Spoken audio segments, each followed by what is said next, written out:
ایک سی سی آئی میں جب یہ ایشو ریز ہوا تو سی سی آئی نے ایک کمیٹی بنائی اور اس کمیٹی کو ہیڈ کر رہی تھیں محترمہ فہمیدہ مرزا صاحبہ، اور اس وقت میں لیبر منسٹر نہیں تھا، لیکن اس وقت کوئی نیا منسٹر مجھے یاد پڑتا ہے غالباً مرتضیٰ بلوچ صاحب بنے تھے یا اس کے ایک دن بعد بنے. تو چیف منسٹر صاحب نے مجھے یہ کہا، مجھے ذمہ داری دی کہ اس میٹنگ میں سندھ حکومت کو جا کر آپ ریپرزینٹ کریں. میں اس میٹنگ میں گیا، اسلام آباد میں یہ میٹنگ ہوئی. فہمیدہ مرزا صاحبہ نے اس میٹنگ کو چیئر کیا، زلفی بخاری صاحب بھی اس میٹنگ میں تھے، تمام صوبوں کے جو وزرائے محنت ہیں وہ اس میٹنگ میں موجود تھے، تمام صوبوں کے جو سیکرٹریز لیبر تھے وہ اس میٹنگ میں موجود تھے. اس میٹنگ میں یہ طے ہوا کہ جی ان کو ڈیوالو کرنا ہے ہم نے، اور میں نے بڑے جو موقف تھا سندھ حکومت کا بھرپور طریقے سے رکھا کہ آئین کے مطابق اس کو ڈیوالو ہو جانا چاہیے، اور ڈیوالو ہے، لیکن آپ لوگ جو کلیکشن کر رہے ہیں یا جو ایسٹس آپ نہیں دے رہے ہیں، صوبوں کو تقسیم نہیں کر رہے ہیں، وہ آپ غلط کر رہے ہیں. اس میٹنگ میں سندھ نے، پنجاب نے اور بلوچستان نے سپورٹ کیا کہ یہ ڈیولیوشن ہونی چاہیے، سپورٹ کیا اس بات کو، سوائے کے پی کے جن کا یہ کہنا تھا کہ جی ہمارے پاس ریسورسز کم ہیں اور ہمارے اخراجات زیادہ ہوتے ہیں، لہٰذا ہمارا جو نظام ہے وہ چل نہیں سکے گا، اس لیے فی الحال اس کو ڈیوالو نہ کریں. لیکن 3 صوبوں نے اس کو سپورٹ کیا اس میٹنگ کے اندر. اس کے بعد یہ طے ہوا کہ جناب مزید میٹنگز ہونی ہیں اور ایک میکینزم بنایا جائے گا کہ جو ورکرز ہیں صوبہ سندھ میں کام کرتے ہیں، ان کا تعلق کسی اور صوبے سے ہے، تو ان کو بینیفٹس کس طرح سے دیے جائیں گے. ہم نے کہا جی وہ میکینزم ہم بنا لیں گے. ہم نے بنایا.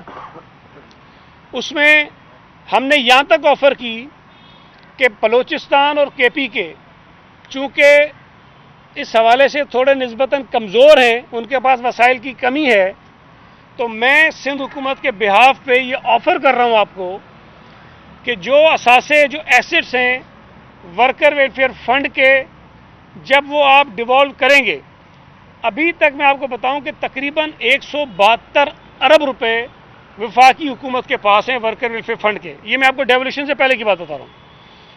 اور 124 ارب روپے تو وہ ایڈمٹ کرتے ہیں، ریکنسائل ہو گئے ہیں. 124 ارب روپے ریکنسائل ہو گئے ہیں، وہ مانتے ہیں کہ ہمارے پاس ہیں. ویسے یہ رقم 172 ارب سے زیادہ ہے. ہم نے یہ آفر کی کہ جب آپ یہ ڈیوالو کر کے تقسیم کریں گے، ڈسٹریبیوٹ کریں گے، تو سندھ حکومت اپنے حصے سے بلوچستان اور کے پی کے کو کچھ رقم دینے کو تیار ہے، اور اسی طرح پنجاب سے لیں اور اسی طرح وفاقی حکومت ڈالے، تاکہ یہ صوبے کچھ اس قابل ہو سکیں کہ یہ اپنے صوبے کے مزدوروں کو ان کی جو ضروریات ہیں وہ پوری کرنے کے لیے ان کو مدد فراہم کر سکیں. تو ہم نے یہ ان کو آفر کیا. وہ میٹنگ بڑی اچھی طرح ہوئی، ختم ہوئی. لیکن اس میٹنگ کے بعد جو سی سی آئی میں رپورٹ پیش کی گئی وہ بالکل ہی الگ تھی. اس میں کہا گیا جی کوئی میکینزم نہیں ہے، لہٰذا یہ وفاقی حکومت اپنے پاس رکھے محکمے. اور آپ کو شاید یاد ہوگا جب یہ رپورٹ سی سی آئی میں پیش کی گئی تو میں نے سندھ اسمبلی میں کھڑے ہو کر یہ اعتراض کیا تھا کہ فہمیدہ مرزا صاحبہ نے غلط رپورٹ سی سی آئی کے سامنے پیش کی ہے اور حقائق کے یہ منافی ہے، اور وہ صوبہ سندھ سے تعلق رکھتی ہیں، لیکن جو کام انہوں نے کیا وہ سندھ دشمنی پر مبنی ہے. وہ سندھ کے جو آئینی حقوق ہیں جو ملنے چاہیے، جو وفاق نہیں دے رہا ہے فہمیدہ مرزا صاحبہ، اس کے راستے میں رکاوٹ بن رہی ہے. وہ مجھ پہ ناراض ہوئیں.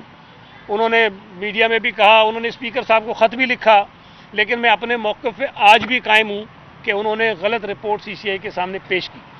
اب سی سی آئی نے ابھی کوئی ایک 2019 میں یا 20 کے شروع میں ایک میٹنگ ہوئی، اس کے منٹ جب ہم نے دیکھے اس میں وہ یہ کہتے ہیں کہ چونکہ جو ٹرانس پروونشل ادارے ہیں، جو ورکرز ہیں، ان کے بینیفٹس کو ان تک پہنچانے کا کوئی میکینزم نہیں بنا، لہذا ای او بی آئی اور ورکر ویلفیئر فنڈ جو ہے وہ ابھی تک اسلام آباد اپنے پاس ہی رکھے جب تک میکینزم نہ بنے.